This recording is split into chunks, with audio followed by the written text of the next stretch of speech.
بسم اللہ الرحمن الرحیم۔ الحمد للہ رب العالمین۔ السلام علیکم عزیز طالبات۔ اللہ کی مہربانی سے ہم آج اپنے پہلے چیپٹر کا اختتام کرنے جا رہے ہیں۔ آج اس سلسلے کی پاکستان کے ابتدائی مسائل کے حوالے سے جو ہم بات کر رہے ہیں، اس سلسلے کی آج آخری کڑی ہے۔ آج آخری 2-3 مسائل ہیں جو آپ سے ڈسکس کرنے ہیں مجھے۔ ان مسائل کو ڈسکس کرنے سے پہلے چھوٹی سی بات آپ سے کر لی جائے۔ پاکستان کا قیام اللہ تعالیٰ کی بہت بڑی مہربانی ہے۔ اس کا جتنا بھی شکر ادا کریں، اللہ کی ذات کا وہ کم ہے۔ اس کے ساتھ ساتھ ایک بات اور ذہن میں رکھیے کہ پاکستان اللہ تعالیٰ نے قائد اعظم محمد علی جناح کو رہبر ہمارا بنا کر بھیجا اور عطا کیا۔ قائد اعظم محمد علی جناح کو اللہ تعالیٰ نے ہمارا جو رہبر بنایا وہ یقیناً بہت ہی پرفیکٹ۔ اس کا حساب آپ کو میں آج ذرا بتاؤں چھوٹا سا۔ قائد اعظم محمد علی جناح 25 دسمبر کو پیدا ہوئے اور 11 ستمبر کو ان کی ڈیتھ ہوتی ہے۔ اگر آپ 25 میں سے جو ڈیجٹ ہے 25، اس میں سے 11 کو مائنس کر دیں تو باقی بچنے والا ڈیجٹ 14 ہوتا ہے۔ اگر آپ تھوڑا سا غور کریں گی تو پتہ چلے گا کہ 14 اگست پاکستان کا آزادی کا دن ہے۔ 14 اگست پاکستان کی آزادی کی تاریخ ہے۔ اس سے پتہ چلا کہ قائد اعظم محمد علی جناح اور پاکستان کا قیام ایک دوسرے سے لازم و ملزوم تھا۔ اللہ تعالیٰ نے قائد اعظم کی ذمہ داری میں یہ بات دی تھی کہ پاکستان بنانا ہے۔ 20ویں صدی کا مسلمانوں کا ایک الگ ملک۔ اللہ تعالیٰ قائد اعظم کے بھی درجات بلند کرے اور ہم سب کو بھی پاکستان کے بہترین شہری ہونے کے ناطے بہترین خدمات سر انجام دینے کی توفیق عطا فرمائے۔ آج کا ہمارا لیکچر سٹارٹ کرتے ہیں ہم۔ پاکستان کو جہاں بہت سارے مسائل کا سامنا کرنا پڑا تھا تو وہاں آئینی مسائل کا سامنا بھی کرنا پڑا۔ آئین بنانے کے حوالے سے پاکستان تھوڑا لیٹ ہو گیا، تھوڑا نہیں کافی زیادہ لیٹ ہو گیا۔ 9 سال کا عرصہ لگا پاکستان کو اپنا پہلا آئین بناتے ہوئے، اور یہ بات ہم پہلے ڈسکس کر چکے ہیں کہ پاکستان 14 اگست 1947 کو آزاد ہو گیا تھا، مگر خود مختار نہیں ہوا تھا۔ اور خود مختار پاکستان نے اس وقت ہونا تھا جب پاکستان کو اپنا پہلا آئین ملنا تھا۔ تو آئین کے حوالے سے بہت سارے مسائل پاکستان کو درپیش ہوئے۔ قائد اعظم محمد علی جناح نے ایک دم جب مسائل کا انبار بالکل ایک نئی ریاست پر آ پڑا تو قائد اعظم محمد علی جناح پہلے اس کے گورنر جنرل بنے۔ انہوں نے لیاقت علی خان کے ساتھ مل کر ان تمام مسائل کو حل کرنے کی کوشش جس حد تک کر سکتے تھے کی۔ آئین کے حوالے سے بھی وہ غافل نہیں رہے۔ انہوں نے سب سے پہلے دستور سازی کا جو ہم ایک آغاز کہتے ہیں، انہوں نے کرنا شروع کیا۔ 1935 کے ایکٹ کو، جو قانون حکومت ہند کے نام سے 1935 میں برصغیر میں نافذ ہوا تھا، اس قانون کو جسٹس شریف صاحب کی ایک کمیٹی بنا کے ان کے ذمہ لگا دیا کہ اس میں ترامیم کریں اور ملک میں اس کو عبوری آئین کی صورت میں اس کو نافذ کر دیں۔ تو اس طرح 1935 کا قانون حکومت ہند جو ہے وہ مختلف ترامیم کے ساتھ عبوری آئین کی حیثیت سے نافذ کر دیا گیا۔ اب یہ آئین بنانا ہوتا ہے، دستور بنانا ہوتا ہے دستوریہ نے۔ اگر آپ کو پتہ ہو کہ یہ دستوریہ پاکستان کی پہلی دستوریہ کیسے بنی تھی، جو 69 ارکان پر مشتمل تھی، 69 اراکین پر مشتمل تھی، تو آپ کو اندازہ ہوگا کہ پاکستان کی یہ دستوریہ 1946 میں ہندوستان میں ہونے والے الیکشن کے نتیجے میں بنی تھی۔ یعنی 1946 میں جو الیکشن ہوئے اس میں جو ممبر منتخب ہو کر پارلیمنٹ کا حصہ بنے تھے وہ اس وقت کی دستوریہ تھی، اور جب 14 اگست 1947 کو پاکستان آزاد ہوا تو اس کی پہلی دستوریہ ان اراکین پر مشتمل تھی جو پہلی اسمبلی کا، متحدہ ہندوستان کی اسمبلی کا حصہ تھے، اور یہ وہ ممبر تھے جو ان علاقوں سے تعلق رکھتے تھے جو پاکستان کا حصہ بن گئے تھے۔ تو اس طرح ہماری پہلی دستوریہ ان اراکین پر مشتمل تھی جو متحدہ ہندوستان سے تعلق رکھنے والی دستوریہ کے ممبر تھے۔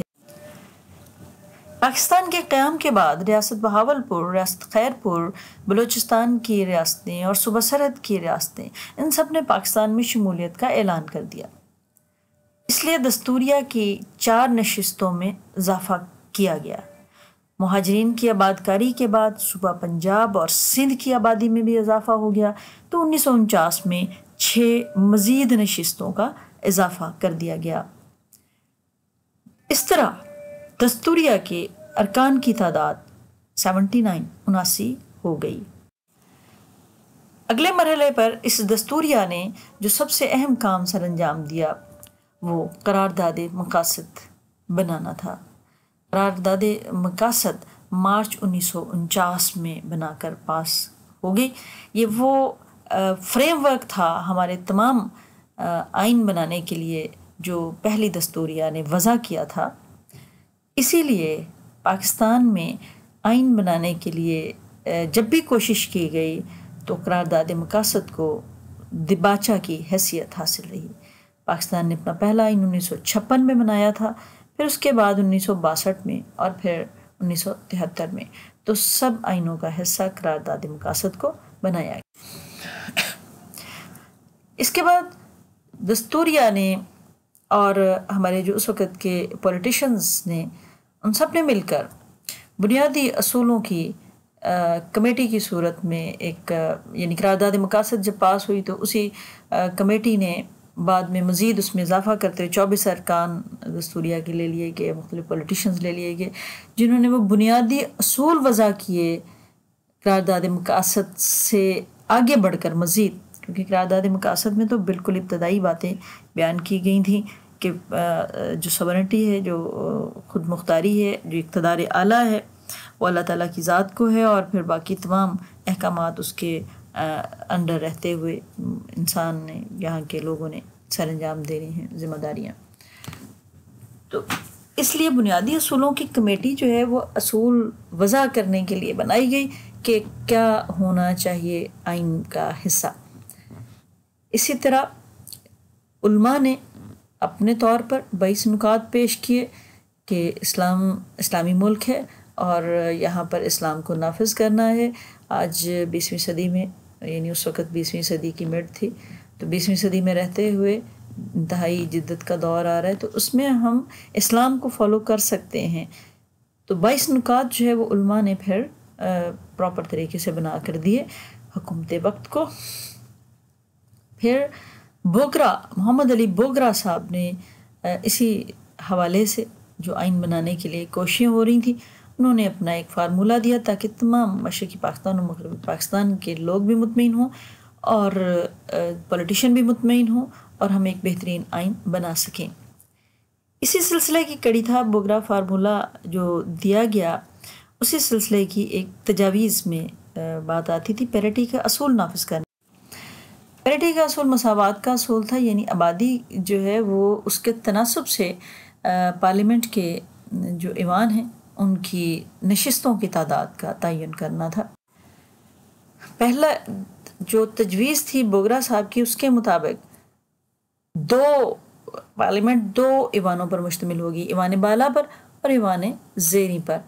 ایوان بالا میں فکس تعداد ہوگی، 50 ارکان ہوں گے، مشرقی بنگال سے 10، پنجاب سے 10، صوبہ سرحد سرحدی ریاستوں اور قبائلی علاقے سے 10 اراکین، بلوچستان اور بلوچی ریاستوں سے 10 اراکین، بہاولپور اور کراچی جو فیڈرل ایک طرح سے جو ہمارا دارالخلافہ تھا، وہاں سے کسی رکن کو نہیں فی الحال تجویز کیا گیا لینے کی بات. سندھ اور خیرپور میں 10 افراد وہاں سے 10 اراکین وہاں سے آئیں گے. تو اس طرح کل 50 اراکین پر مشتمل ایوان بالا ہوگا بوگرا فارمولہ کی تجویز کے مطابق. ایوان زیریں اس تجویز میں 300 اراکین پر مشتمل ہونا چاہیے تھا ٹوٹل ملا کے، یعنی 165 جو ہے مشرقی بنگال، پنجاب 75، سرحد 13، سرحدی ریاستیں اور قبائلی علاقے 11، سندھ 19، خیرپور 1، بلوچستان 3، بلوچستان کی ریاستیں 2، وفاقی دارالحکومت 4، بہاولپور 7 اور کل 300. یعنی ٹوٹل جو ہے وہ ایوان زیریں 300 اراکین پر مشتمل ہوگا. 165 ایوان زیریں کے ایکچول اور 10 ایوان بالا کے جو اراکین تھے وہ مل کر ٹوٹل یہ 300 دونوں حصوں کا، مشرقی اور مغربی دونوں حصوں کے اراکین کا جو کام ہے وہ 300 اراکین پر مشتمل ہوگا. اب جب محمد علی بوگرا صاحب نے 7 اکتوبر کو یہ پہلی جو ان کی پیرٹی کے حصول کے حوالے سے فارمولہ جو وضع کیا، وہ 7 اکتوبر کو انہوں نے وضع کر کے دے دیا، اور ساتھ یہ کہہ دیا کہ انشاءاللہ تعالی اب ہم آئین بنا لیں گے. تو اب آئین بنانے کی ان کی یہ جو کوشش تھی یہ کامیاب ہو جاتی، مگر غلام محمد صاحب اس وقت گورنر جنرل کے عہدے پر فائز تھے. انہوں نے پہلی دستور ساز اسمبلی کو ہی تحلیل کر دیا. 24 اکتوبر 1954 کو پہلی اسمبلی ڈیزالو کر دی، اور یہ کہا گیا کہ اس اسمبلی نے ابھی تک آئین نہیں بنایا، اس وجہ سے اس کو ڈیزالو کیا گیا ہے. پھر ایکچول یہ بات نہیں تھی، ایکچول جو تھی کہ ہماری جو محمد علی بوگرا صاحب تھے وہ آئین میں ایک ایسی شکل لانا چاہ رہے تھے جس کے تحت جو گورنر جنرل ہے یا جو سربراہ ریاست ہے اس کا ہولڈ کم سے کم معاملات پر ہو اور پارلیمانی نظام حکومت بہترین طریقے سے چل سکے. بہرحال اگلی جو آئین بنانے کی طرف اقدامات کیے جا رہے تھے ان میں ایک 1 یونٹ کا قیام عمل میں لایا گیا، کیونکہ مشرقی پاکستان آپ جانتی ہیں، مشرقی پاکستان ہندوستان کے مشرق میں واقع تھا اور مغربی پاکستان ہندوستان کے مغرب میں واقع تھا. یعنی پاکستان جو ایک متحدہ پاکستان تھا وہ 2 حصوں پر مشتمل تھا، مشرقی اور مغربی. تو مشرقی حصہ بھی اور مغربی حصہ بھی دونوں پریشانی کا شکار تھے، کیونکہ ان دونوں کے درمیان ہندوستان جیسا دشمن ملک تھا جو پہلے دن سے ہی پاکستان کی جڑیں کاٹنے پر لگا ہوا ہے. پاکستان کو وہ ختم کرنے کے ارادے ہر وقت باندھتا رہتا ہے. اللہ تعالیٰ ہمارے ملک کو اپنے حفظ و امان میں رکھے. تو یہ 1 یونٹ کا قیام اس لیے کیا گیا کہ جو آبجیکشنز، جو اعتراضات مشرقی پاکستان کو اس حوالے سے ہیں کہ ان کی 56% آبادی ہے، وہ دور کیے جا سکیں، تو وسائل کی تقسیم جو ہے وہ مناسب طریقے سے ہو جائے. تو ادھر کے مغربی پاکستان سے تعلق رکھنے والے پنجاب، سندھ، سرحد، بلوچستان، چاروں علاقوں کو ایک صوبے کا درجہ دے کر مغربی پاکستان کہہ دیا گیا. تو اس کو کہتے ہیں 1 یونٹ، اور یہ 14 اکتوبر 1955 کو یہ رول جو ہے وہ نافذ کیا گیا تھا 1 یونٹ کا قیام. یہ تمام معاملات جو ہم دیکھ رہے ہیں، قرارداد مقاصد اور پھر بنیادی اصولوں کی کمیٹی اور پھر آخری جو بوگرا فارمولہ، تو ان سب نے اکٹھا مل کر ہمارے ملک پاکستان کے آئین بنانے میں اہم کردار ادا کیا. یہ تمام پولیٹیشنز کی، تمام سیاستدانوں کی، دستوریہ کی کوششیں تھیں کہ جو اس قدر مسائل پیش آئے تھے مختلف امور میں، اس کے بعد 9 سال کے عرصے میں انہوں نے آئین بنا پانے میں کامیاب ہوئیں. اب وہ مسائل کیا تھے، ان مسائل کو ہم ایک ایک کر کے ان کا جائزہ لیتے ہیں تاکہ پتہ چلے کہ پاکستان کے آئین بنانے میں آخر وہ مسائل کون کون سے تھے. اور وہ اس قدر زیادہ تھے کہ ملک 2 لخت ہو گیا اس سے. سب سے پہلا مسئلہ تو اسلامی نظام کا ہی تھا کہ ملک میں اسلامی نظام ہونا چاہیے. اسلامی نظام اور جمہوری نظام میں ایک طرح سے کنفلکٹ کی کیفیت اس وقت پیدا ہو گئی تھی کہ شاید اسلامی نظام جمہوری نظام نہیں ہو سکتا، حالانکہ اسلام ہی وہ بہترین مذہب ہے جس نے لوگوں کے لیے تمام سہولیات دینے کی بات کی ہے.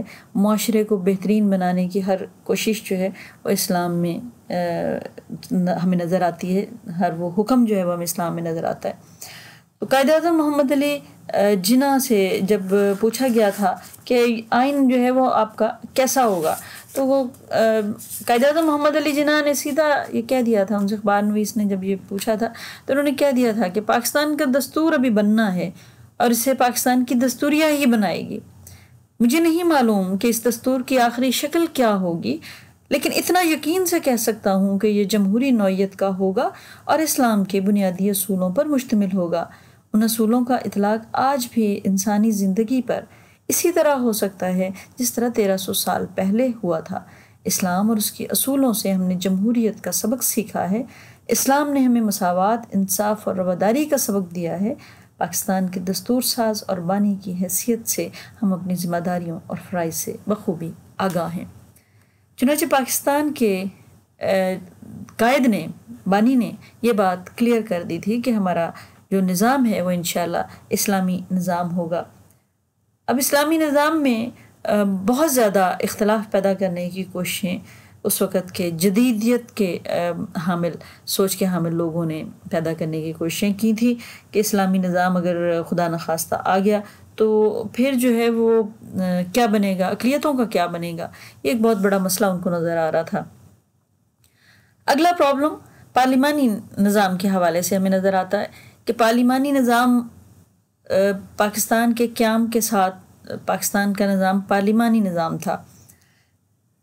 قائد اعظم محمد علی جناح گورنر جنرل پہلے بنے تھے، اور چونکہ قائد تھے، بانی تھے، اس لیے ان کے اختیارات غیر محسوس طور پر زیادہ ہو گئے تھے، ورنہ اس سسٹم میں جو پارلیمانی نظام حکومت ہوتا ہے اس میں سربراہ ریاست کے اختیارات اتنے نہیں ہوتے جتنے پارلیمنٹ کے نامزد کردہ وزیر اعظم اور اس کی کابینہ کے ہوتے ہیں، کیونکہ وزیر اعظم اور اس کی کابینہ جواب دہ ہوتی ہے اس پارلیمنٹ کے سامنے اپنے تمام کاموں کے حوالے سے۔ تو سسٹم میں پارلیمانی نظام جو ہے وہ سب سے بہترین کہا جاتا تھا، جس میں تمام صوبے بھی پارٹیسپیٹ کرتے تھے۔ گورنر کا اختیار یا صدر کا اختیار انتہائی محدود تھا، لیکن اختیارات کی اس تقسیم کا بہت بڑا اثر پڑا کہ قائد اعظم کے بعد جیسے جیسے اراکین آتے گئے، آپ دیکھ سکتی ہیں گورنر جنرل آتے گئے، ملک غلام محمد صاحب، اختیارات کا ارتکاز ان کے اندر، ان کی ذات کے اندر ہو گیا تھا، تو پارلیمنٹ جو ہے وہ اس کو کوئی پوچھ نہیں رہا تھا۔ یہ ایک انتہائی اہم مسئلہ تھا کہ پارلیمانی نظام حکومت میں صدر کے اختیارات اور وزیر اعظم کے اختیارات کا تعین کلیئر ہو جاتا ہے کہ سربراہ ریاست تھوڑے اختیارات کا مالک ہوتا ہے، پارلیمانی نظام میں زیادہ اختیارات وزیر اعظم کے پاس ہوتے ہیں۔ تو یہ ایک جو آپس میں کانفلکٹ تھا، اس نے بھی پاکستان کے پہلے آئین کو نہ بننے دیا۔ تیسرا اہم پوائنٹ وفاقی نظام تھا۔ پاکستان کا نظام وفاقی نوعیت کا تھا، کیونکہ پاکستان میں صوبے شامل تھے، اور ہمیشہ صوبے جو ہوتے ہیں یہ وفاق کے انڈر ہوتے ہیں، لیکن صوبوں کو اتنا خود مختار ضرور کیا جاتا ہے کہ وہ اپنے فوری نوعیت کے معاملات کو وہ حل کر سکیں۔ وفاق صرف وہاں دخل اندازی کرتا ہے جہاں صوبوں کے درمیان آپس میں کوئی کنفلکٹ پیدا ہو۔ اب سٹارٹ سے ہی صوبائی خود مختاری پر زور زیادہ دیا جانے لگ گیا۔ مشرقی پاکستان میں دفاع، خارجہ اور کرنسی کے حوالے سے سمجھتے تھے صرف یہ وفاق کے پاس ہو، باقی تمام اختیارات مشرقی پاکستان کے پاس ہوں۔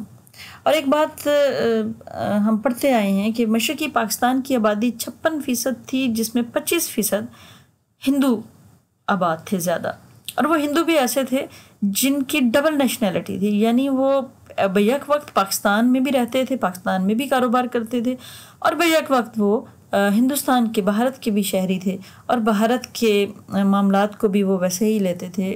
چنانچہ مشرقی پاکستان میں ایک ذہنی جو پریشانی تھی، انہوں نے وہ پریشانی کریٹ کیے رکھی ان بنگال کے لوگوں کو یہ کہہ کر کہ مغربی پاکستان والے آپ لوگوں کے حقوق کا تحفظ نہیں کر پا رہے۔ چنانچہ صوبائی خود مختاری سب سے بہترین نظام ہے۔ تو وفاقی نظام اور صوبائی خود مختاری کے حوالے سے جو پروونشلزم جس کو بولتے ہیں، یہ ایک ایسی پریشان کن کیفیت رہی، ایک مسئلہ باعث نظر رہا جس نے ملک کا آئین وقت پر نہیں بننے دیا۔ طریقہ انتخاب، مخلوط انتخاب ہو یا جداگانہ انتخاب، پاکستان بننے کے بعد کہا گیا کہ پاکستان بننے سے پہلے جو جداگانہ انتخاب کا مسلمانوں کا تقاضا تھا، اب چونکہ مسلمان ملک بن گیا ہے اس لیے اس کو اب ختم کر کے مخلوط انتخاب ہونا چاہیے. اور یہ سفارش خاص طور پر مشرقی پاکستان سے آتی تھی، اور مشرقی پاکستان کے بھی ان ہندو بنیے کی طرف سے زیادہ آتی تھی جو پیسہ فنڈنگ جو ہے وہ کر رہا تھا تمام سیاسی جماعتوں کی. انتہائی تعلیم یافتہ لوگ تھے جو یونیورسٹیز میں اور کالجز میں ہندو جو پڑھا رہے تھے، اور موٹیویشن جو ایک ہوتی ہے اپنے استاد کے معاملات کو دیکھ کے، وہ وہاں پر بچوں کو، اسٹوڈنٹس کو بہت سارے معاملات میں یہ ایک کانفلکٹ انہوں نے پیدا کر دیا تھا مغربی پاکستان کے حوالے سے کہ مخلوط انتخاب اور جداگانہ انتخاب جو ہے اس کے لیے آپ مخلوط کو پسند کریں، کیونکہ مخلوط انتخاب میں ہندو اقلیتیں تمام جو ہیں وہ بہتر طریقے سے پارٹیسپیٹ کر سکتی ہیں، حالانکہ جداگانہ انتخاب میں وہ زیادہ بہتر طریقے سے کر سکتی تھیں.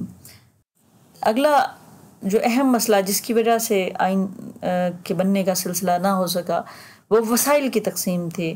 آبادی کے لحاظ سے مشرقی پاکستان 56% آبادی تھی اور ادھر پورے مغربی پاکستان کی آبادی 44% تھی. رقبہ جو ہے وہ مشرقی پاکستان کا تھوڑا تھا مغربی پاکستان کی نسبت.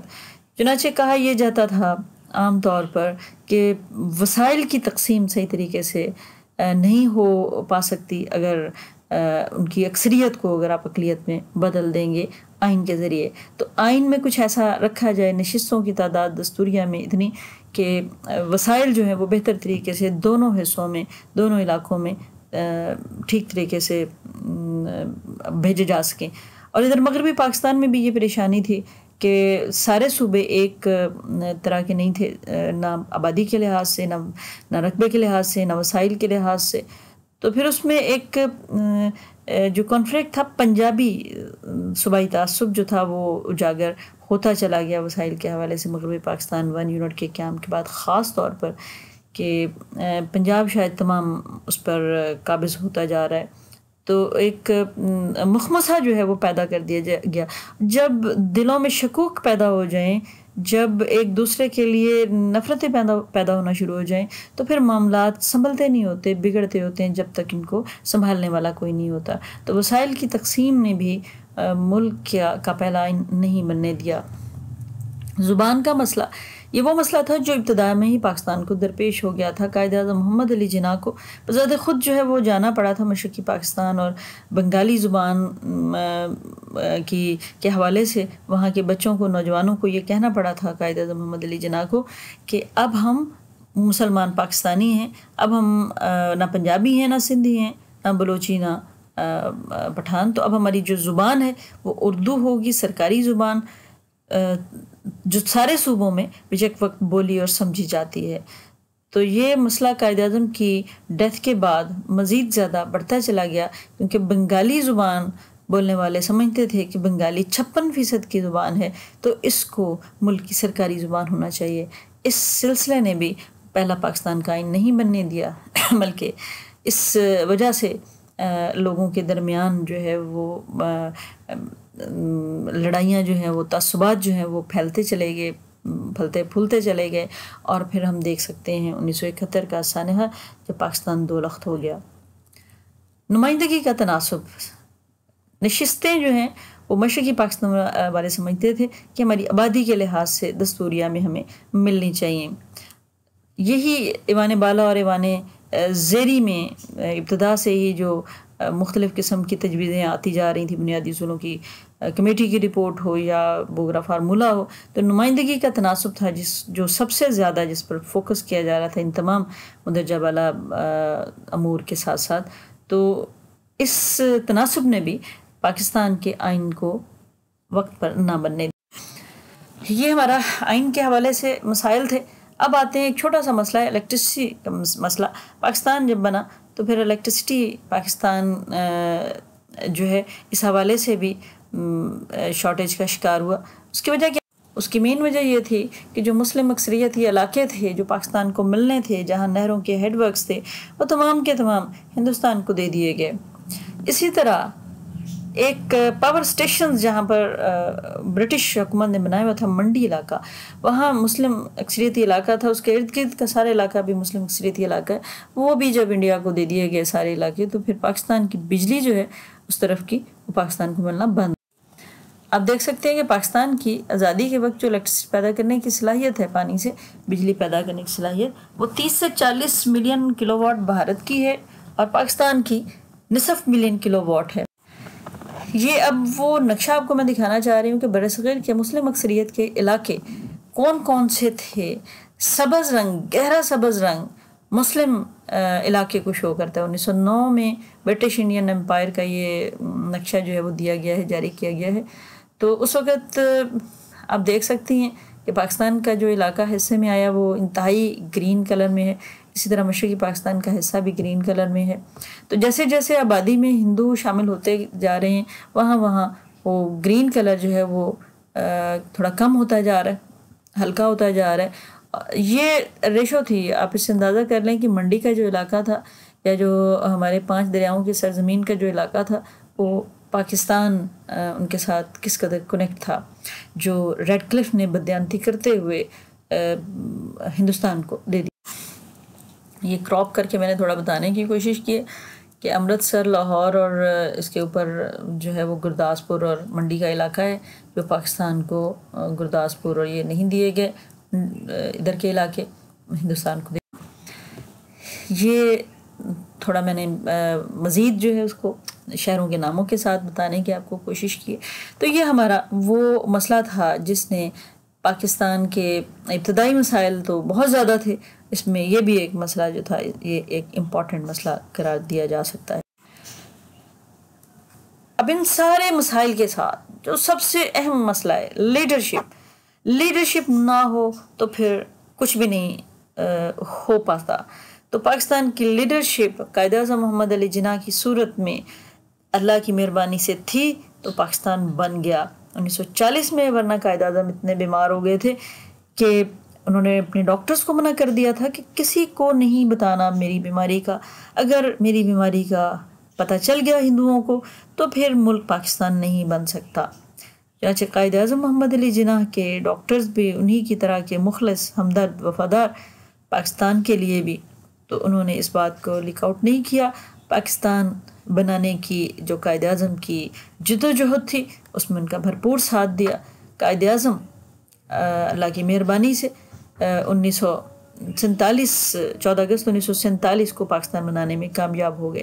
اب یہ دیکھیں قدرت کے اللہ تعالیٰ کے کام ہوتے ہیں تمام کے تمام۔ 1948 ایک سال بعد پاکستان آزاد ہونا تھا، لیکن لارڈ ماؤنٹ بیٹن اور کانگریس کی ملی بھگت سے وہی کام ایک سال پہلے کر لیا گیا۔ اب ایک سال بعد ہوتا تو قائد اعظم تو فوراً ان کی مہینے کے بعد ڈیتھ کا ایک طرح سے ہو جانا تھا، لیکن اللہ کی مہربانی جو ہے وہ پاکستان کے لیے تھی کہ قائد اعظم کو اللہ تعالیٰ نے ایک بہترین لیڈر کو ہمارے لیے ایک سال تک اللہ تعالیٰ نے کام لگائے رکھا پاکستان کے لیے۔